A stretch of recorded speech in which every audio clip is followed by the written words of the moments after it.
Pues me corresponde cerrar el seminario que me hubiera gustado, en el que me hubiera gustado participar, entre otras cosas, por los temas, ni más ni menos. Se llama Segregación Urbana, Subsidios y Estratificación. Hoy sí que se puso de moda el tema en los medios de comunicación.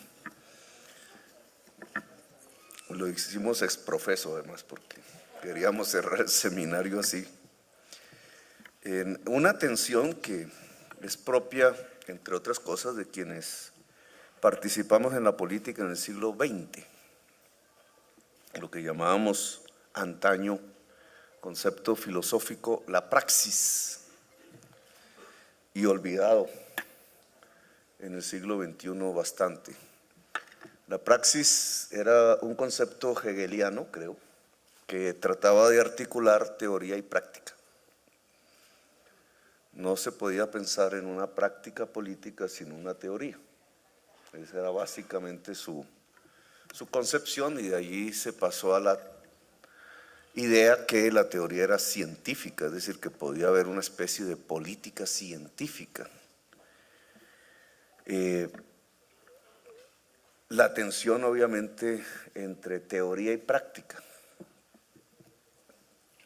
una tensión aguda, a veces dramática, que ahora prácticamente se ha deslindado en todo el espectro político en general. Independientemente de los colores de la política, uno ve una política sin teoría y ve muchas teorías sin práctica, sin política.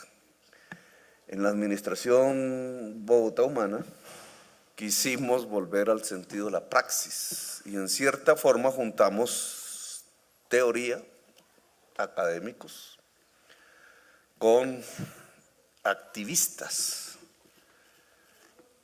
y dio una amalgama que es un gabinete interesante, que ha dado mucho de qué hablar, que ha sido bastante vituperado, silenciado. Cuando nos silencian es por algo, es por algo importante. Pero también quizás un poco la egolatría de suponer que lo que aquí se está haciendo es nuevo, no existía, y estamos cambiando el mundo. Y tampoco es tan cierto. Esta biblioteca, que es la biblioteca de la Bogotá Humana, sigue quizás un afán que tuvimos hace algunos meses, sobre todo en un momento dramático, que es sistematizar la experiencia que hemos tenido en la administración. Sistematizar la política pública y darle todo el sustento que ha tenido, estadístico, conceptual, académico, y que no se traslada propiamente al debate político en los medios de comunicación o al debate callejero en las cafeterías, en las esquinas, en las casas. Y es bueno que quede, no tanto porque será una lectura masiva, sino porque será parte de una experiencia histórica que será recogida o no más adelante, pero que es importante que quede. Porque aquí están los temas fundamentales que han guiado nuestra acción. No ha sido una acción sin teoría. Contrario a lo que aparenta el debate público, lo que menos ha existido aquí es improvisación. Muchísimas de las cosas ya las veníamos pensando hace 10, 20 años, con muchísimas ganas de volver a la realidad, y hemos intentado volver a la realidad. Incluso yo diría que esta biblioteca arranca de un intenso debate público que es el POT de Peñalosa, año 2000, en sus alrededores, es decir, en las postrimerías del siglo XX. La izquierda, aún muy enredada en Colombia, tanto en temas de acción, incluso armada, como fue el siglo XX, y aún todavía, muy enredada por eso mismo en un debate rural, que no es que sea despreciable, es muy importante, pero no exclusivo de la sociedad colombiana. La reforma agraria, la posesión de la tierra en el mundo rural, los debates sobre el poder, no debates tanto, sino la acción sobre el poder territorial rural en Colombia. Un ruralismo que sigue siendo premoderno aún hoy y que enganchó a las fuerzas políticas que se movieron en ese mundo, tanto en la izquierda como en la derecha, en una especie de premodernidad, ambas. Y en esto pues no hay mucha distancia, para hablar en términos algo políticos, entre, con todo el perdón de los presentes, entre, por ejemplo, la base social del uribismo rural y su concepción del mundo, y la base rural de la FARC y su concepción del mundo. Hay un anclaje premoderno allí que tiñó el siglo XX y finales del siglo XX y no permitió descubrir un nuevo debate que un poco silenciosamente, un poco marginalmente venía ya apareciendo, que es el debate de la ciudad, del urbano. Aunque yo no me atrevo a calificar a Peñalosa en la derecha, la verdad que no. Nos distanciamos en muchas cosas, pero él tiene un paradigma que no es propiamente un paradigma de la derecha premoderna colombiana. Él pone una discusión sobre la mesa, año 98, 99, 2000, y nosotros contestamos.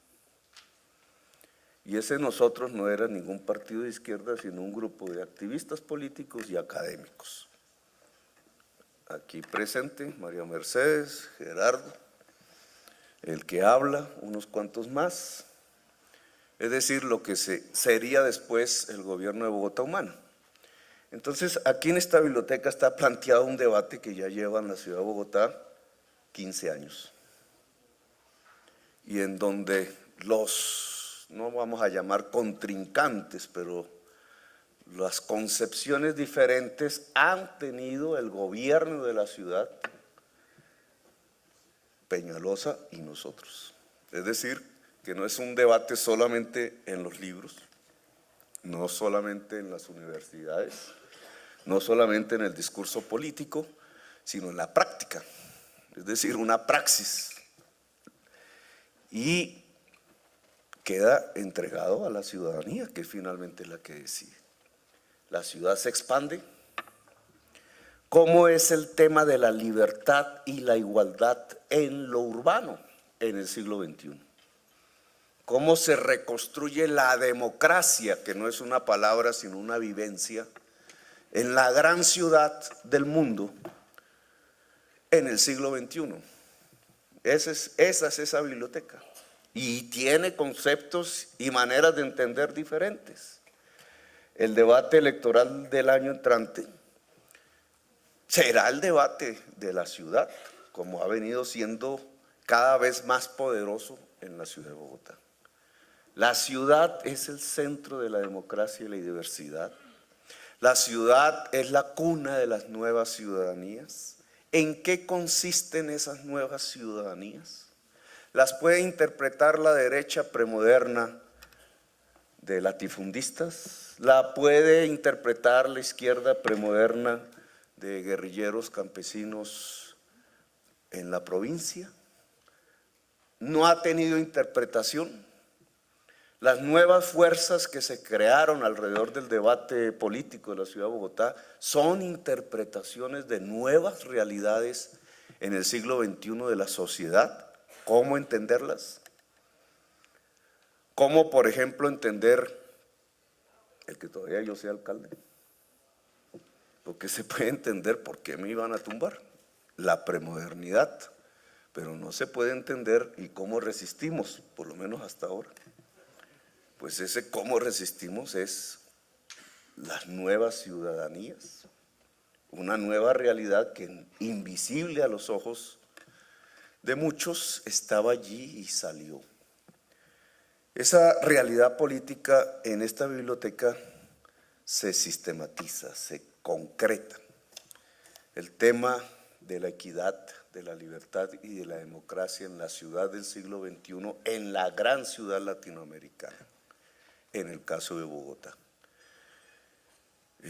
Tensionante, porque hoy mismo Digamos, en esta semana han salido dos datos importantes, que no son los de las encuestas, doctor. El primero, el estudio de ONU Habitat, que realiza de varias ciudades colombianas, en donde dice, la ciudad de Bogotá es la ciudad que ha logrado más exitosamente que las demás ciudades colombianas progreso y equidad. Y aunque al principio un medio no lo tituló, después sí le dio toda la dimensión y me parece importante, no ha desatado todo el debate público aún suficiente y debemos desatarlo, pero ¿qué significa que Bogotá sea la ciudad más próspera y equitativa del país? Eso en un país que tradicionalmente había sido premoderno y profundamente desigual socialmente y violento, por tanto, ¿qué significa? Me parece que el análisis, la biblioteca nos permite aclararlo. Bogotá ha sido una máquina para producir riqueza relativa, pero relativa que entre las regiones colombianas es la que más produce riqueza. Pero al mismo tiempo ha sido una máquina relativa de distribución de esa riqueza. Entonces, generar riqueza y distribuir riqueza, pues es el gran debate político del siglo XX. Lo que llamábamos el neoliberalismo, las derechas decían, la izquierda no sirve para producir riqueza, sirve para repartirla. Y la izquierda decía, pues vamos a repartir la riqueza, pero no tenía mucha claridad, sobre todo en los países del tercer mundo, porque en China y la Unión Soviética dieron otro mensaje diferente, de producir riqueza. Pues Bogotá, según la ONU Habitat, entre las regiones de Colombia, es la región más exitosa en producir riqueza y distribuir riqueza. Y entonces uno podría ligar ese hecho a y cómo Bogotá ha bajado su tasa de homicidios de 80 por cada 100.000 habitantes en 1993 a 16 hoy. De 80 a 16. Aunque Bogotá no ha sido surcada en general por el conflicto armado rural, lo cierto es que en términos de violencia, Bogotá ha sido capaz de reducirla sustancialmente al punto que su tasa de homicidios es menor que la de Miami o que la de Washington, sin que esto quiera decir que no pueda avanzar más. Si Bogotá es exitosa en disminuir la violencia, Bogotá es una demostración de cómo construir la paz, relativa siempre.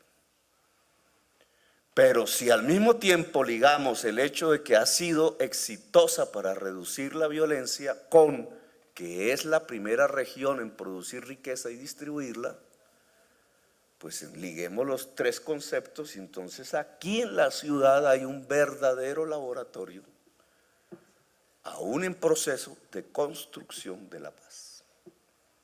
Y este es un poco el mensaje que a mí me gustaría que se fuera discutiendo no solamente en la gran manifestación callejera, en el voto, en la lucha social y política, sino también en el libro, en el debate académico, que hay que abrir cada vez más. No es un camino que encontramos, no son unos hechos que Bogotá Humana hizo, porque es un continuum que ya tiene por lo menos 15 años. Son varios gobiernos y de diferente talante. Bogotá Humana, ojalá, las estadísticas ya lo dirán, debió profundizar aún más ese talante y ojalá más que nunca. Pero Bogotá ha podido construir riqueza, distribuir riqueza y construir relativamente paz, básicamente porque incluye a su sociedad. Básicamente porque ha hecho esfuerzos permanentes en que en la diversidad humana de la ciudad, los más excluidos, puedan tener poder. Los excluidos no salen de la exclusión por la limosna. Los excluidos salen de la exclusión por el poder. Si tienen poder, si se empoderan. Y obviamente es tensionante, es polarizante. No estamos acostumbrados, menos el país, pero tampoco la ciudad en general, a entender, a comprender y a vivir que seres humanos, grupos poblacionales excluidos de siempre tengan poder. Que las administraciones le den la mano a esos grupos. Que el alcalde se abrace con un habitante de la calle sin que el alcalde le ordene a la policía golpearlo o sin que el habitante de la calle le tire un naranjazo a la cabeza del alcalde. Abrazarse casi como hermanos.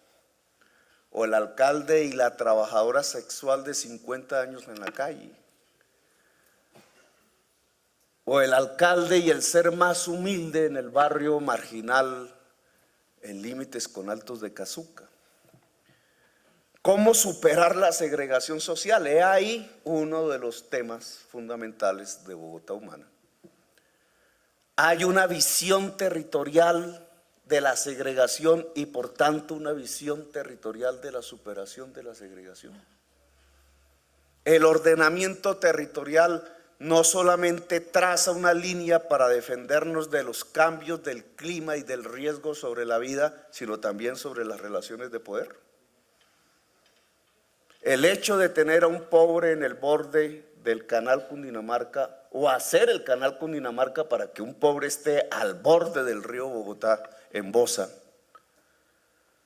con una concepción de ciudad determinada, a lograr que ese mismo pobre viva en el centro de la ciudad, no cambia las relaciones de poder en la ciudad.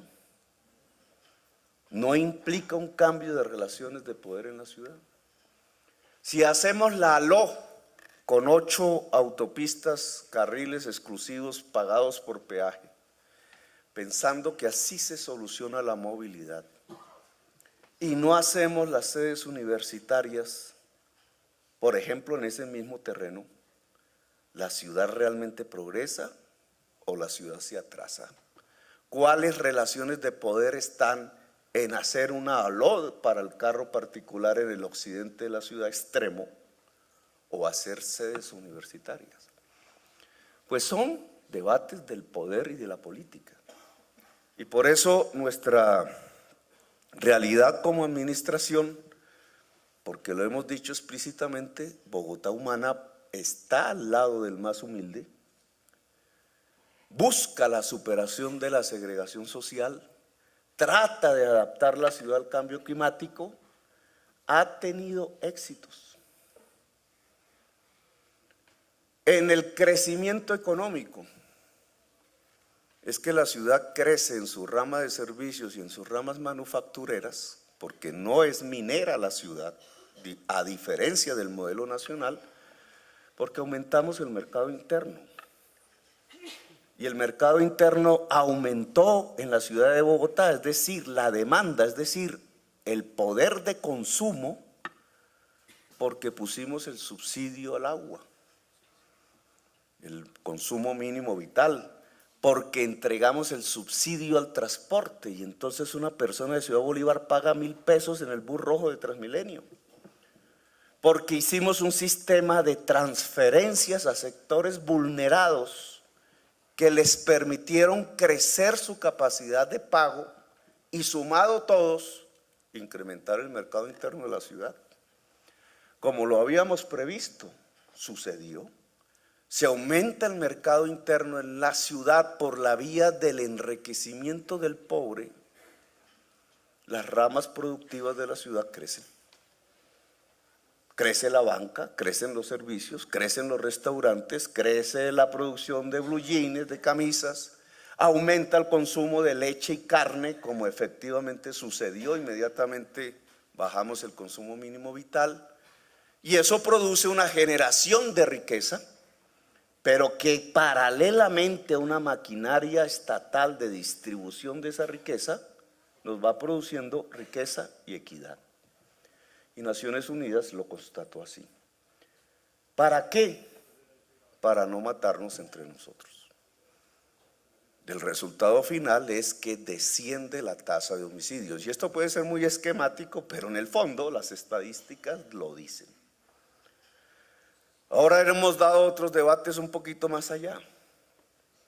El MEPOT, el POT suspendido jurídicamente, que está suspendido por la lucha política, pero que está suspendido por la lucha política por su contenido, no por las formas como se aprobó.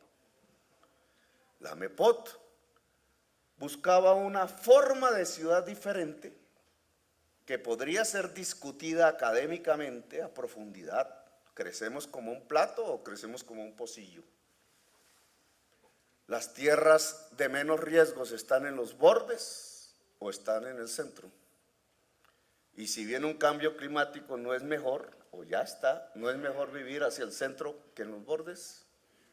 Si el problema fundamental de la ciudad es la movilidad, no se profundiza el problema entre más se expande de los centros de trabajo, los centros habitacionales, perdiendo calidad de vida y por tanto creciendo de una manera irracional que no solo depreda el territorio, sino que destruye la misma vida humana y su calidad como ciudad. Ese era el MEPOT.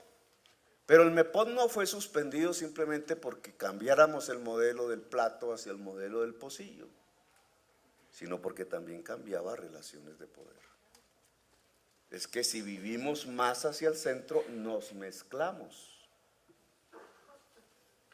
Y esto es otro tema, es un símbolo del poder. Es que si crecemos como un plato con los edificios altos en los bordes, entonces unos se vuelven pobres al sur y otros son ricos al norte y se segrega territorialmente la ciudad. Pero si buscamos lugares comunes más centrales, nos mezclamos. Y no es lo mismo la actitud política de una ciudad cuando el pobre está aislado en el sur y el rico también aislado en el norte, que cuando pueden comer en el mismo restaurante, como en los Estados Unidos. Porque esto no es como en Cuba, es como en los Estados Unidos. Y el debate de hoy fue interesantísimo por eso, porque yo sabía que iba a suceder, pero se me ocurrió un último desafío como gobernante y es, ¿y por qué las víctimas no pueden vivir en el Chicó? Habíamos hecho otros desafíos, ¿cierto? ¿Y por qué tenemos que divertirnos viendo cómo mueren los toros? Bueno, pero casi nos tumban por eso. ¿Y por qué no puede haber servicios públicos del Estado? Pues me tumbaron por eso. Pero ¿y por qué no puede una víctima de la violencia vivir en el Chicó? O sea, ¿por qué la víctima de la violencia tiene que vivir en Soacha? ¿Acaso no es el Estado el que ayudó a volverlo víctima? ¿Acaso no era más rico que hoy? ¿Acaso el Estado no empobreció a la víctima? ¿Acaso no hay un derecho universal de la reparación integral de la víctima? ¿Acaso no lo decimos todos los días como si se volviera un lugar común? Entonces todo eso es cierto, se aplaude y se dice que hay que reparar las víctimas, pero cuando al alcalde se le ocurre decir que vivan en el Chicó, entonces todo el mundo de allá se opone. ¿Y por qué? En un Twitter decía alguien, Petro se volvió loco. Europa desde la Segunda Guerra Mundial, cuando se acabó, puso a sus pobres a vivir en todas partes de la ciudad. Usted no puede distinguir en Barcelona un barrio pobre de un barrio rico. Es más, en Barcelona el rico vive vecino del pobre, que no es tan pobre como aquí y quizás allá son más ricos que aquí. Viven juntos. Lo que ha tenido en cuenta la ciudad es que la apariencia del edificio donde vive la familia con menos recursos sea tan buena como la del edificio donde vive la familia con altos recursos. Incluso en Madrid se les ocurrió hasta mezclarlos en los mismos edificios. No les fue tan bien. Pero en Barcelona, en Londres, en París, en Berlín, en Viena, en Roma, esto que estoy hablando es el lugar común desde hace 40 años.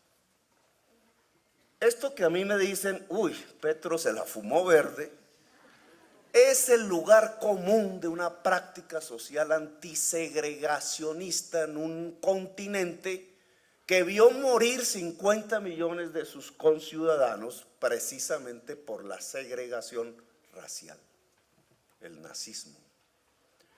Y a veces las sociedades aprenden de sus propios dramas.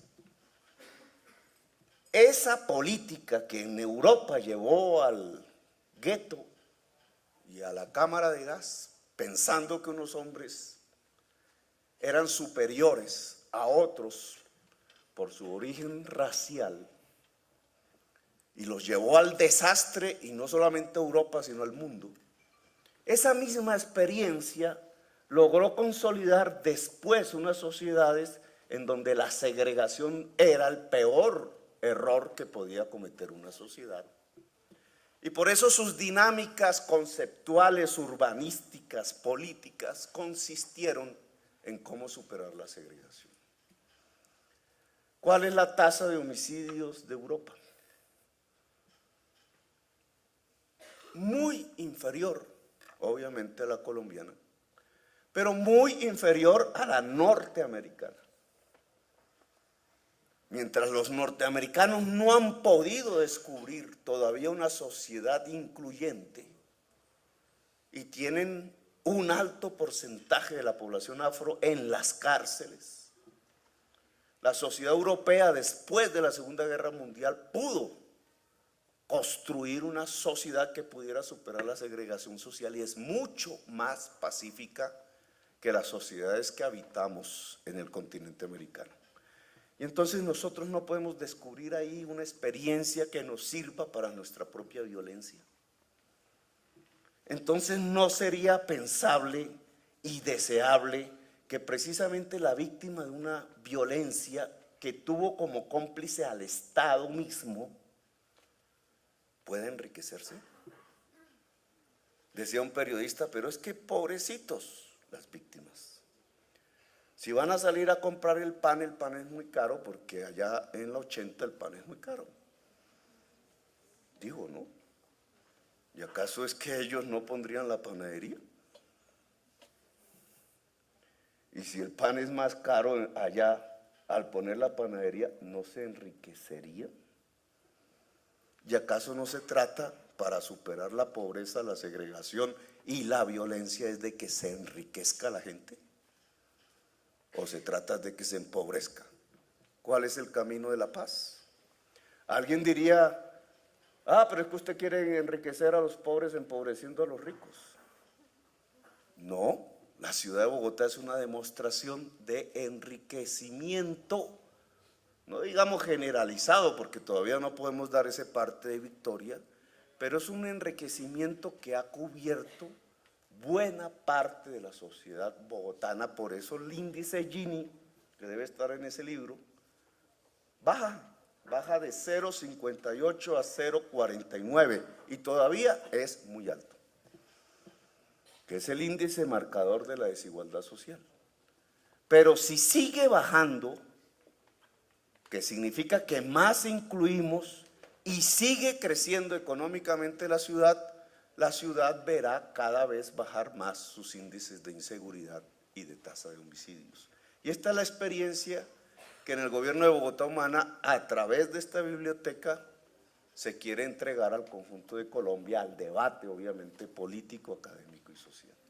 Pero me parece que son hechos sustanciales, importantes, que merece la pena haber estado aquí, en este palacio, que merece la pena haber aglutinado un equipo de académicos y activistas, creados en la misma lucha por la ciudad, por una ciudad de derechos, que merece la pena haber desatado de todas maneras un debate social y político intenso en la ciudad, y que merece la pena por el país haber podido demostrar en la ciudad de Bogotá que la paz es posible. Gracias, muy amable.